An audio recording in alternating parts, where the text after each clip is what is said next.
તો વાત કરીએ બનાસકાંઠાની તો બનાસકાંઠાના સુઈગામ તાલુકાના દુધવા ખાતે ખાતમુહૂર્ત કરવામાં આવ્યું છે, જ્યાં અંડરગ્રાઉન્ડ પાઇપલાઇનનું ખાતમુહૂર્ત કરવામાં આવ્યું છે।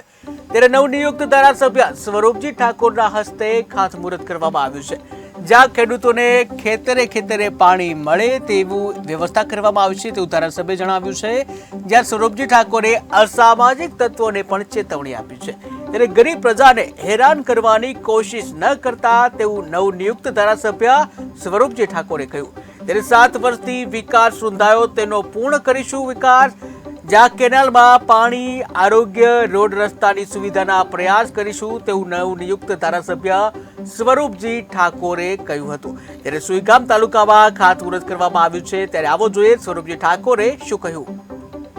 હું અમારા નરેન્દ્રભાઈ મોદી સાહેબ, નડાજી સાહેબ, શાહ સાહેબ અને સી આર પાટીલ સાહેબ અને અમારા મુખ્યમંત્રી સાહેબનો તમામનો અને આપણા અધ્યક્ષ સાહેબ શ્રી અલ્પેશભાઈ સાહેબ શ્રી તમામનો આભાર માનું છું કે એમને શરૂઆતના દિવસોમાં 18 આલમને એવી ભેટ મોટી આપી છે કે 93.5 કરોડના રસ્તા એમને ભેટ રૂપે મંજૂર કર્યા છે। એટલે એમનો દિલથી અમે 18 આલમ વતી સાહેબોનો ખૂબ ખૂબ આભાર માનીએ છીએ। તો એ શરૂઆત આજ 2 દિવસ થયા છે, એમને પણ મળીને એનું સોલ્યુશન લાવીને કોન્ટ્રાક્ટર પણ ઝડપી એનું કામ પૂરું કરશે એવા અમે પ્રયત્નો કરી અને કોન્ટ્રાક્ટરને મળીને પણ એ ઝડપી પૂરું થાય અને સારું કામ થાય એના માટે અમે પ્રયત્નો કરી પૂરું કર્યું। આજે બેણા ડિસ્ટ્રિક્ટ દુધવા માઇનોર વનના ટોલ ઉપર પાણી પાઇપલાઇનના ઉદ્ઘાટનમાં આજે અહીં પ્રથમ ઉદ્ઘાટન કર્યું છે।